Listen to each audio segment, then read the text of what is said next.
नमस्कार, डॉक्टर अंकित पाटीदार। आज हम बात करते हैं टार्डिव डिस्काइनेसिया के बारे में। हमारे पास में एक केस आया था, तो उस केस के बारे में चर्चा करते हैं। एक फीमेल पेशेंट हमारे पास आए थे, 65 ईयर ओल्ड उनकी एज थी और उनको क्या है कि इनवॉल्यूंटरी एब्नॉर्मल मूवमेंट हो रहे थे फेस और माउथ के अंदर, मतलब मांसपेशिया के अंदर मूवमेंट हो रहे थे। उनको ऐसा महसूस हो रहा था कि मांसपेशिया में कुछ बदलाव आ रहा है। 3 साल पहले उनकी हेल्थ बिल्कुल ठीक थी।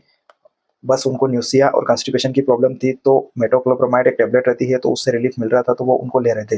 गैस्ट्रोइंटेस्टिनल जो जीआईटी एग्जामिनेशन रहती है वो करी हमने, तो वो नेगेटिव निकली। उसके बाद में क्या है कि गैस्ट्रिक मोबाइलिटी जो प्रोसेस रहती है, डाइजेस्टिव सिस्टम जो वर्क करता है, वो प्रोसेस कम होने लगी। उसके बाद में ऐसा हुआ कि एबनॉर्मल मूवमेंट 1 साल बाद बढ़ने लगे, मतलब प्रोग्रेसिव वर्स की सिचुएशन में होने लगे। और जो मूवमेंट उनको हो रहे थे वो इंटरफेयर नहीं कर रहे थे स्पीच और ईटिंग, मतलब खाना खा रहे थे उसमें भी कोई प्रॉब्लम नहीं हो रही थी, उनको बोलने में कोई प्रॉब्लम नहीं हो रहे थे।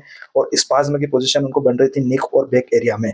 तो एग्जामिनेशन में पता चला कि स्टेरियोटाइपिकल रिपीटेटिव मूवमेंट की कंडीशन बन रही थी टंग और जा में, तो सस्टेन आर्किंग की कंडीशन बनी जा रही थी।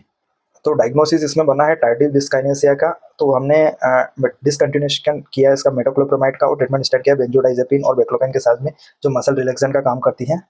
कंसिडरेशंस की इसमें बात करें तो इनवॉल्यूंटरी मूवमेंट जो हो रहा था ओरल बकल लिंगुअल मसल्स के अंदर, तो वो प्रोग्रेसिवली बढ़ता जा रहा था और एग्जामिनेशन में ये मूवमेंट फाइंड हुआ है। उसके बाद में मेडिकेशंस के साथ में ट्रीटमेंट करा और जीआईटी सिस्टम में जो सिम्टम्स आ रहे थे उसका भी ट्रीटमेंट किया। तो potent blocker of dopamine receptors इसमें दिए गए, जो लीडिंग कैंडिडेट रहते हैं डिसऑर्डर के लिए।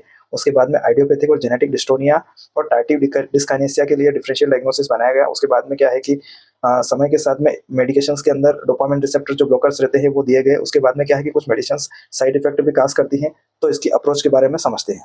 Most common causes of tardive dyskinesia का बात करें इसमें, तो क्रोनिक एक्सपोजर में देखा जाए तो सेंट्रल डोपामिन ब्लॉकिंग एजेंट्स रहते हैं जो न्यूरोलेप्टिक थेरेपी में देते हैं, वो टार्डिव डिस्काइनेसिया को काज करते हैं।